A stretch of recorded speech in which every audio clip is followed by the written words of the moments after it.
What's good, people? What's going on, y'all? Once again, it's your boys coming to you from the backyard studio, the new and improved backyard studio, the oasis in the desert. A puff a minute is in the house, man. I'm your boy Cigar Mick. What's good? It's Cigar Banker. What's good, people? Yes, sir. And of course, you guys know that is Polo the dog, man. Hopefully, Polo won't have a lot to say today, but as we go through, we'll see how things get down, man. You know what I'm saying? But it's good to be back, bro. Yeah. Another week, man. Another, hot topics to talk about. Yeah. Another cigar to enjoy, another drink, a toast with my brother, man. Absolutely. So that's what it's all about, y'all. Let me slide up a little bit. Cool. So Jay, you know how we do, family. You know what we smoking? What we smoking on? Yeah, so today, man, I got this nice Tabernacle. And if you know about this smoke, and you know about my man Nick, he is killing the cigar game with Foundation Cigars, man. But this is the Tabernacle from Foundation Cigars. This is actually that Connecticut broadleaf Maduro. And this is like, and when I lit it up, I had to think twice because I was like, wait a minute. Broadleaf, San Andreas wrapper, Nicaraguan filler. I'm like, I don't know if I wanted to smoke this and we've talked about this before, but it's getting hard as heck to find broadleaf at San Andreas. In San Andreas, so yeah. Again, you got two of the most sought after tobaccos, man. In one smoke. In one smoke right now, But that just goes to show the art form, right? The craft that goes into what Nick is doing with Foundation, man. Exactly. Just to even have the ingenuity to say, I'm gonna put both of those in one smoke, right? Come on. And make it into a Maduro on top of that. Exactly. This ain't really a breakfast smoke. This is smoke. This is smoker's smoke. Yeah. But man, it's worth every little flavor, the smells, the aromas you get from it, all that good stuff, man. I get it all from this one cigar. See, now I looked twice when you broke that out, right? I was like, seriously, man? Yeah. That's what's up, family. Well, you know what? Nick is a good friend of ours, right? Mr. Malio. And he's a good friend that we met through our other good friends over at the Lugione Cigars. Yeah. You know what I'm saying? So, again, these boutique brands, y'all, man, that are doing big things, man. These are the types of, companies and brands that I aspire after, you know what I'm saying? Because they really have the tenacity to get down there and to, like the banker just said, man, come up with some very creative blends and do some things, right? So, from my boys at the Lugione, man, I've smoked this on the show once before. This is the one-off, right? One-off was the first, cigar stick that they came out with. But this is a little special. This is the one-off plus 53, right? As a matter of fact, let's do it like this. Boom, right? The one-off plus 53, man. It's it's pure Nicaraguan, tobacco. Dion really gets down there, man. He's like a master blender, I should say. And he really is very particular about, the wrappers, the fillers, the binder, the whole nine, man. So this is I say it's Nicaraguan through and through, but you notice the plus 53. So there's always an element of surprise. There's always some secrecy. There's always some hidden hand type of stuff that's taking place with a Lugione, if you guys don't really follow the brand or know what it's about. The plus 53, that's the country code for Cuba, by the way. So am I saying that there's some Cuban tobacco in it? I can't say that, right? I can't say something like that. Am I saying that it's Cuban seeded tobacco or Cuban seed Nicaraguan tobacco? I can't say. There's a secret that I'm not privy to. But the plus 53, you bet your bottom dollar it means something, because everything means something, when you're dealing with a Lugione, man. So proud to be, affiliated with these guys, man. It's an awesome brand. I'm looking forward to hanging out with my man Brian here during Cigar Week, Vegas Cigar Week, be at a Lugione. And, so yeah, that's what I'm smoking on, family. Yeah. I think we spoiling ourselves today, man, with these smokes. Exactly. This is, these are kind of hard to find as well. Yeah. Truth be told, shelf price on these is about $30 a stick on this one. So, yeah. But yeah, man, like I said, this is a good smoke. It's another good day, man. Another good day for conversation. What you got on your mind, man? Bro? Well, you know what? First, I'm going to take this hat off, all right, because I'm a little warm, because somebody turned the heat on in Vegas this week, bro. Yeah, I always pick the wrong time to grow my hair. Woo! That's all right, man. We all family, bro. Ain't nobody sweating you like that. I ain't shaded that. So, man, you know what? I hate to have to do it, man, but there's a topic on the table that I really want to get into. And again, this really is around the loss of Earl Simmons, man. Dark Man X, DMX, whatever you guys know him as. tremendous, tremendous, tremendous loss. Yeah. You know what I'm saying? So let's talk about the loss first. Because for me, DMX was an artist that I really identified with. Right? Okay, yeah, he's from New York, you know what I'm saying, whatever, but on the exterior, when you look at this brother, man, you know what I'm saying, people have a tendency to judge the cover of a book, right? So on the exterior, what you saw was the DMX persona, right? It was the gruffiness, the way that he talked, the hood, all of that type of stuff. The grimy dude, right? But at his core, man, Earl was something that was something totally different. You know what I'm saying? He was very a very thoughtful individual, very sensitive type of a cat, and all of that stuff. And if you ever read his book, man, Earl, which I had read years ago, you'll realize that he had a very, very traumatic childhood and stuff, man, and really did not have a very good social interaction type of an upbringing. You know what I'm saying? He was pretty much a loner, man. He was pretty much latchkeyed and locked, and had to stay in the house, and didn't really have a lot of friends and stuff like that growing up. I know I'm monologuing a little bit. I'm gonna give you a chance to come in on this, man. But it reminds me of Frederick Douglass, right, who once wrote about the duality of a black man, right, or duality of what he called an African American. He said, "You'll never be African enough to be fully accepted into African culture, but you'll never be American enough to be fully accepted as an American. There's always going to be that African American before, right?" And that's true, man. Having been to the continent of Africa, you know what I'm saying, it's cool and stuff, but they don't look at me as one of them, right? And we already know what we go through here in this country, right, as black men in America. So that same type of duality is what I see in a complex individual like Earl Simmons, right? Like DMX. DMX was the performer. DMX was the stage presence, right? DMX was, all of that. But Earl, man, was somebody else that was a lot deeper, man. You know what I'm saying? He was a lot more profound. And let me let you get exogenous, keep going, man. I mean, this was literally so hard for me, bro, that when I got the news yesterday, I was at work in my office, and when I got the news yesterday, I couldn't do it. I just had to shut down and leave. Yeah, so, man. This was definitely one of the passings that probably affected me.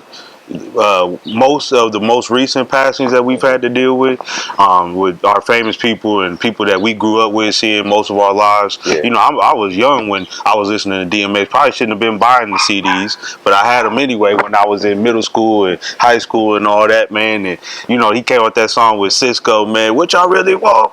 And man, it was like all them cuts, man. You start thinking about all the songs that had an impact on you from DMX, and just like you said, man, we saw so much of DMX, a performer, the rapper, him being that persona of DMX. Yeah. But then, recently, in the last few years, we've gotten to get to know him a lot more intimately. He's been on reality shows. Sure. He's done a lot more interviews where he didn't do during his rap career, where he's doing a lot more to really open up his life to people and show people, what made him who he was. Like you said, he was Earl and DMX. But all those things culminated to bring this one man to us that had such a profound impact on not just New York or whatever, but the entire rap culture, probably the entire U.S. Exactly. I don't think it's too many people that can say they don't remember one DMX song. Nah. You don't remember Rough Riders Roll or something like you. It's something you remember. Party up, yeah, bro. You know what I'm saying?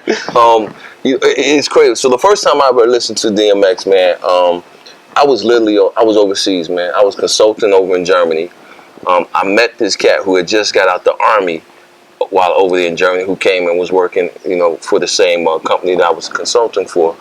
And he and I started hanging out, man. So, he gets me on bass one day, man, and I'm like, yo, let's go, over to the PX and stuff like that. So I go in there to buy some music, and, I'm just picking up stuff and whatever. And I saw, one of DMX's first albums, but I can't remember which it was, Flesh in My Flesh or, Hell Is High. I don't remember which one it was, man.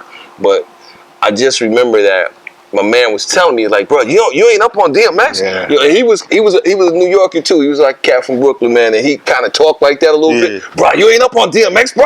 Come on, fam. So I'm sitting back like, yo, bro, first of all, I really ain't been listening to hip hop like that since I've been overseas, and it's hard to find. I said, I can't go into the German mall and buy this or what have you. So I was like, okay. So I bought it, man, and I would ride and I would listen. And I promise you, I knew every word of every song on that album, bro. Like front and back, because it was so, the lyricism, man, of it was just so profound. Yeah, he was saying a lot of grimy stuff, but it was deep, man. It was. He's like, you know, I kick it to shorty, try to make him understand, hit him with work, cause that's my little man. You know what I'm saying? And he's like, he asked a few things about the game, so I, you know, told him. But when he started messing up, it was my job to scold him. He just broke the whole thing down, right? I hit him with a gram, but wouldn't shake his hand. I was like, man, I can understand this. Like, you trying to school somebody, they stab you in the back, right? So he's like, you know what? I always peeps in favor. I ain't gonna put work on him. I ain't gonna kill him. I'm gonna let him go about his business, right? But you can't be messing up no more. There was so much, man, that was, it just blew me away, like his lyricism, man, how he put those concepts together and stuff, man. But at the same token, then at the end of every album was this prayer. Yeah. And I'm sitting there like, wait a minute. Like, where is this coming from? Yeah. You know what I'm saying? This is where he was giving you a glimpse as to who he was, man, because I don't know how much people know about hip hop, right? I don't know how much people know about New York hip hop, but every hip hop artist that was coming up back in the day, right? Christianity was not something that you would put forward. As a matter of fact, the majority of them were 5%ers, right? The majority of them would, you know, would talk about, you know, being a 5%, all that type of stuff, or what have you in the song, which was cool because, again, they each his own. But for DMX to come out like that, people don't understand how revolutionary that was, right? It was strange.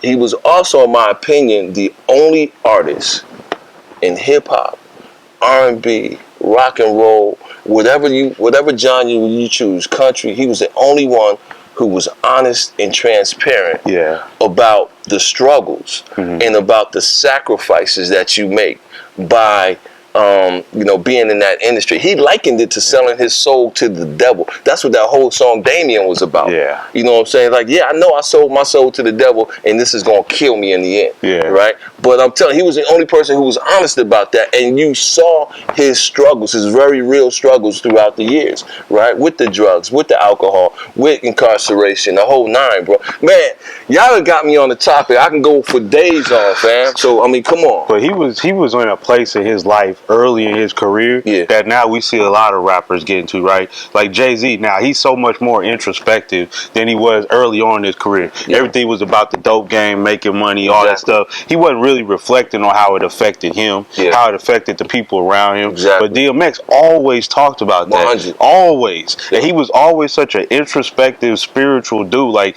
he was in tune with himself. And that might have been what made him have so many emotional issues, because he was so in tune with himself. He's like, why does everybody else not understand me the way I understand myself? Exactly. And everybody wants to interpret me, but they not listening to me. And just like you said, he was telling us through his music, but we wasn't really listening.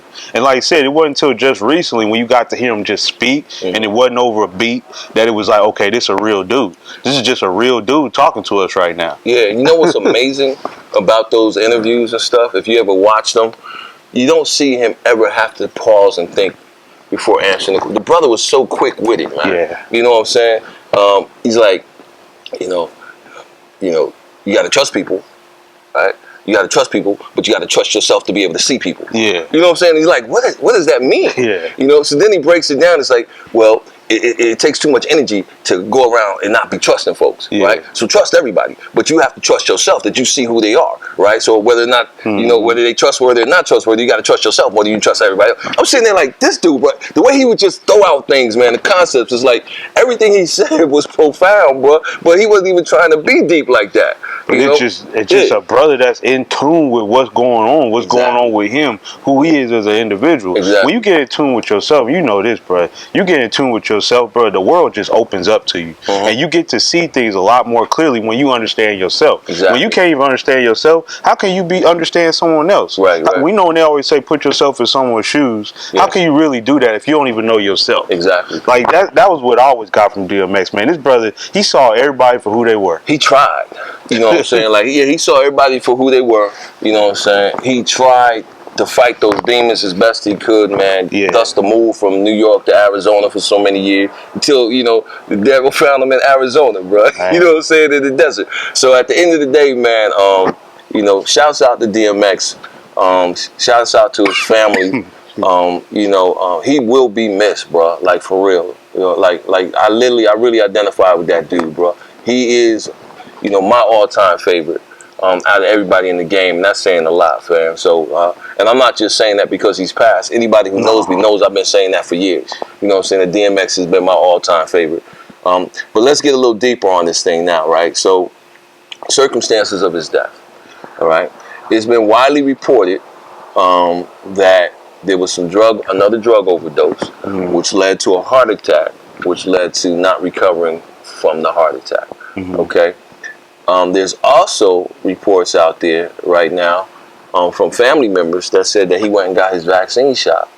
He had complications after the vaccine shot, which led to a heart attack, which led to the non-recovery. Before I get too deep on it, man, tell me, what have you heard and what do you think? So I heard the same thing. Saw stories posted, Instagram, Twitter, whatnot. But it reminded me of the Marvin Hagler situation. It was almost identical. Someone posted he's having complications of the vaccine. The post gets taken down. Immediately, it turns into a whole nother manipulation of the story. They turned Marvin Hagler. I think they say he passed away of natural causes. It was almost like he had sudden death or something. Yeah. And then now DMX, you got to tie it to something. So why not tie it back to his drug abuse? But it's like this dude, easy. and it was somebody said the other day, was like, this dude been using drugs for 30 plus years. All of a sudden he has an overdose like this after 30 years of use. Right. I don't know how much I can believe that.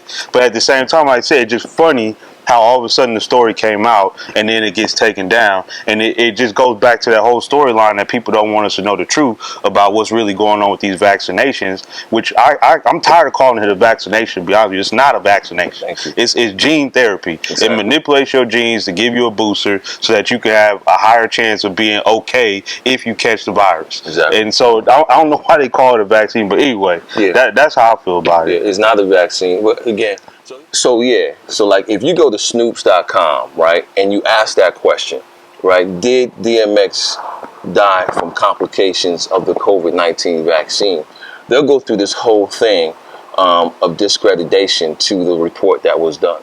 But what's crazy is they discredit the media outlet, right, that put the story out, not the fact that it came from a family member who went to that meeting. So they try to discredit media takeout by saying, well, a lot of times or sometimes the stories reported by media takeout have been proven to be untrue. They're not saying that this story is untrue.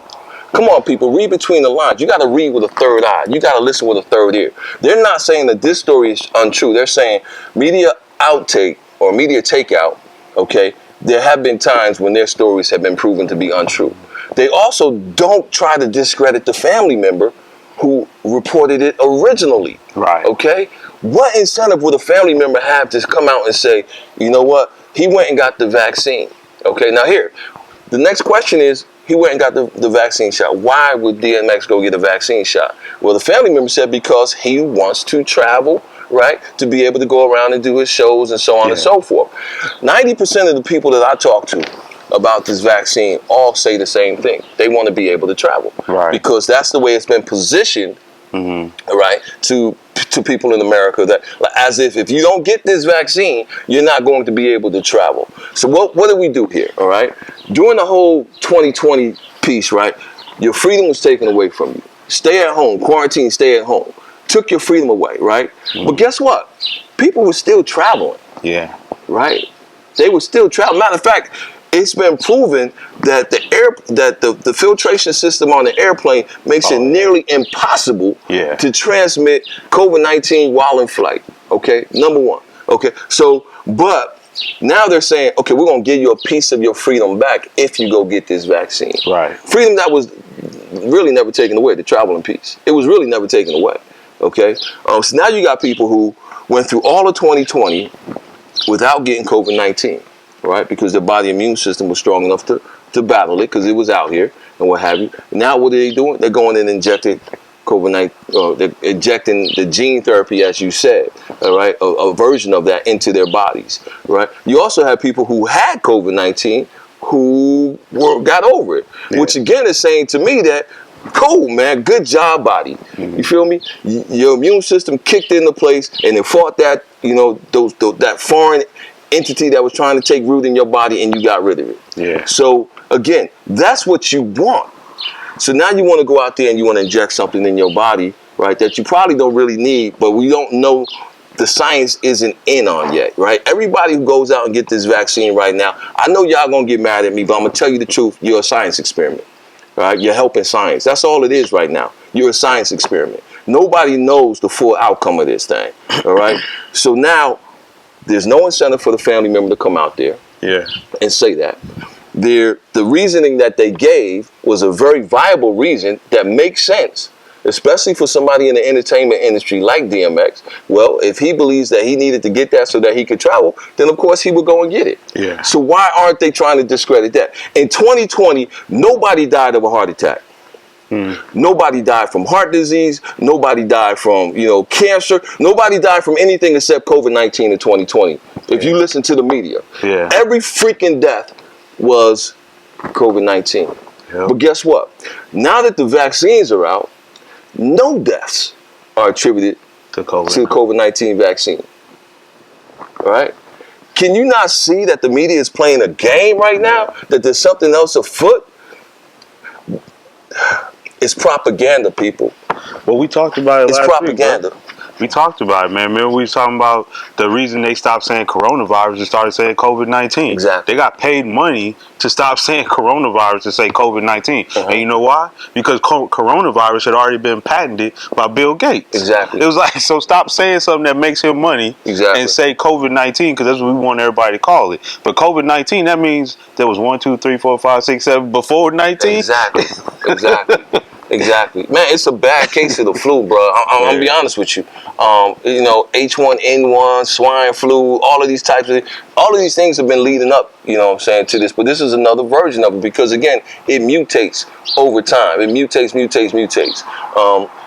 But my thing is right now is, why is it so hard to believe? Okay. Because, everybody out there is like, oh, here we go with the conspiracy theories again. Because that's a quick way to shut off information that you don't want to accept, information that you're not willing to receive, right? That's a quick way to turn off the learning mechanism in our brain system. We don't want to learn, we don't want to know, so we just brush it off as that's just bullshit. That's that conspiracy theory BS, bro, right? But at the end of the day, man, some of this stuff that's coming up needs to be looked into a lot deeper, rather than just accepting the word of the powers that be, because they want to keep you under control. Man, again, do I believe it has something to do? I think, yes, I believe it has something to do with it, man. You know what I'm saying? I choose my battle. Same thing with Tommy Hearns. Same thing with a whole lot of other people out there that's not being reported. All right? So again, we only take notice when it's somebody of a certain magnitude. Like a DMX, like a Tommy Hearns, or somebody who's in the public eye with some fame and fortune and what have you. But how many people out here, man, everyday Joes, man, everyday Susies, everyday people that we've never met who are going down there getting this vaccination shot, who within a week or two are not with us anymore. It's not being reported. It's not that it's not happening, it's not being reported. Right. And that's what I say, news programming, they programming you. So it's like, why would you only get your information from there? And I don't know how many times we can say this. I was like, you got to be open to getting information from different sources. You can't just sit there and get programmed by what the news media wants you to listen to. And I ain't trying to be like Trump and say it's fake news and blah, blah, and all that stuff. I'm telling you, they tell you what they want to tell you. And if you don't realize that at this point, I don't know how I can help you. You brought up you brought up something very interesting that just popped into my mind when you said the name Trump. Do you remember when, at the time, President Trump contracted the COVID-19, coronavirus, what have you, and he went to the military hospital, man, William, whatever it's called, and he went to the hospital, and then within days or whatever, he left and said, oh, they gave me this array of medications and this, that, and the other thing, and, I can never catch it now. Remember that? Remember he said that? He said, I'm so healthy now. He said, I don't even think I can catch it anymore. This, that, and nothing. Think about this, y'all. I mean, come on. Let's just be halfway intelligent for a moment. If they had something like that, okay, because this is pre-vaccination. Yeah. You see what I'm saying? And he went further. He didn't say that there was a vaccination. My man said there was a cure. Yeah. There's a difference. Understand there's a difference between the vaccination and the cure. Yes. A lot of people getting vaccinated thinking that they're getting a cure. Yeah. Right? They're Yeah. getting something that says they can never catch it. That's not the truth. Yeah. Right? But he went beyond vaccination and said that he got cured and he could never catch it again. Yeah. Okay? And nobody questioned that. Yet today, we're still pushing people to get vaccinated, right? And what have you, right? So again, something is not adding up. Yeah. Right? Something is not adding up. Now, is it, beyond the realm of belief that Trump was lying? Yeah, that was funny. Anyway, hyperbole. Yeah, exactly. But at the end of the day, all I'm saying is he left the hospital. He went back to the White House. He started having his big, rallies again and all of this type of stuff. So it is what it is. But what I'm saying to you guys is something ain't adding up. It's not adding up. Yeah, and if you can't realize that there's something wrong with this situation, I don't know what me and Mick can say to you, man, at this point, because it gotta feel wrong. Yeah. It gotta feel wrong that you can't see your family members. Right. It has to feel wrong that you can't move the way you want to move. It has to feel wrong that you need some kind of database to tell somebody they can travel or not travel. That doesn't feel right. It doesn't feel right. I was like, we always talk about liberties and being able to do what we want to do and all these freedoms. I was like, does that feel free? Does that feel like liberty? It doesn't to me. I watch all of these people I see, man, friends, family, associates, going through social media, taking pictures with their, I just got vaccinated cards and stuff like that. Like, I just voted. Yeah. And my mind throws me back to the Holocaust, right? When all of the, Jewish people were tattooed and so on and so forth. Can you imagine if they were on social media like, got my tat today? Oh, man. You know what I'm saying? So on and so forth. Because again, it wasn't something that was like chosen. It was imposed, right, on them. And even though these vaccinations are self-imposed, people are doing it based on the information that they're being given, by the CDC, by the government, by what have you. All right. But again, the science isn't in. So nobody really knows the full outcome of it. I rest, man. I rest my case, bro. With all that being said, still, yesterday was a sad day. Yeah. We lost a great one. And it's funny, man, because even before he passed, me and my boys were sitting around having a debate about our top 10, top 5 rappers. And this was before he got hospitalized or any of that. Wow. And we was like, man, DMX is probably one of the most underrated rappers. You never hear about him in that top 5. You may hear about him in that top 10, but definitely he won my top 5. Yeah. Absolutely one of my top 5 favorite rappers. But it was just funny. We was having that conversation. The next day, literally, we sitting around chilling. He gets hospitalized, and then here we are today. So there was a battle in Brooklyn in a pool hall, man, back in the early '80s, between the two best of the best battle rappers on the scene. Okay, and that battle was between DMX and Jay-Z in this pool hall. That tape disappeared, has never been released, will never be released, will never be found, bro. Because the way that I heard it, DMX slayed him, right? But Jay-Z was the one with all the power. You know what I'm saying? He continues to be the one with all the power. So that thing will probably never surface. But that's when people started realizing who this guy was. Yeah. So yeah. Anyway, man, rest in heaven. Earl Simmons. I have a tendency to want to refer to him as that. I do respect the character of Dark Man X, DMX. Same as the character of Cigar Mick or Cigar Banker. But at the end of the day, you Jaron Gray and I'm Daryl Mickens. Absolutely. You feel me? So, yeah. But, man, much love, man. Again, peace and blessings to the family. This is one that's gonna be missed. It's gonna be felt for a long time. Yeah. I'm playing them albums for the next 2 or 3 weeks. Yeah, I know that's right. And again, where's the incentive for the family to lie, bro? Because DMX recordings, DMX albums, whatever, are going to go through the roof right now. Oh, yeah. The family's going to be good financially, Yeah. bro. It's going to go through the roof. Rough Riders Roll is the #1 song on iTunes right now. Come on, bro. Exactly. So there's no incentive for them to come out there and just lie. There's more incentive for them to hush hush. Yeah. So we don't mess up your money. Yeah. You know, don't talk about that. But for them to come out and say, hey, it was from complications from this, bro. There's no incentive for them to do that. Nah. So, Nah. yeah. But with that being said, I think we hit them in the head with another one, man. Absolutely. It's another good day.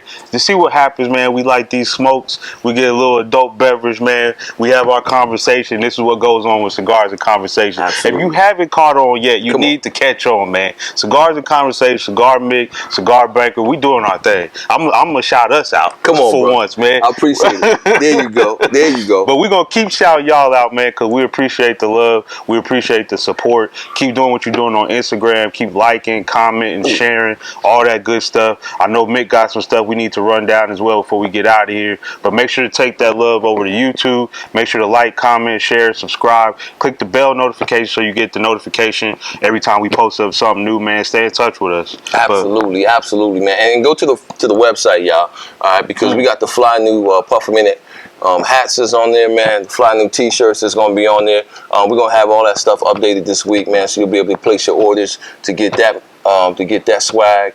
But Vegas Cigar Week, y'all, we're about 2 weeks away, man. It's going to be the hottest thing ever, man. So again, wherever you are, make sure you get to Vegas for Vegas Cigar Week. Yep. There's a whole calendar of events that's going on. Puff a Minute and Cigar Mick, Cigar Banker. We're going to be at multiple events, man. So make sure that you're following us to see where we're going to be.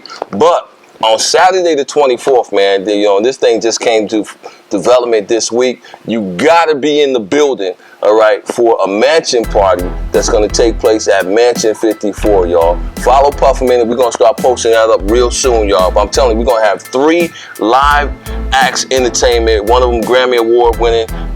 Samuel will be performing. We got a couple other, live acts that's going to be performing from 3TE Records. We're going to have, it's going to be catered. We're going to have food. We're going to have cigars. We're giving out a free cigar to the first 500 people through the door at the mansion. You know what I'm saying? So it's going to be crazy. It's going to be hot. Badass Mobile Cigar Lounge is going to be out there, selling cigars outside and inside. It's an outdoor-indoor event, y'all. It's going to be crazy. DJ, I'm just telling you, it's going to be the mansion party of the freaking century, y'all. So again, come out there, hang out with your boys from a Puff a Minute, have a good time when you're in Vegas for Cigar Week, and that's how we getting down. So other than that, man, it's been another good one, like you said, my brother. Yeah. We're going to shut it down. I'm your boy, Cigar Mick. It's Cigar Banker, people. Remember, y'all, we ain't just blowing smoke out here. Peace, we love you, and we'll see you next week. Yes, sir.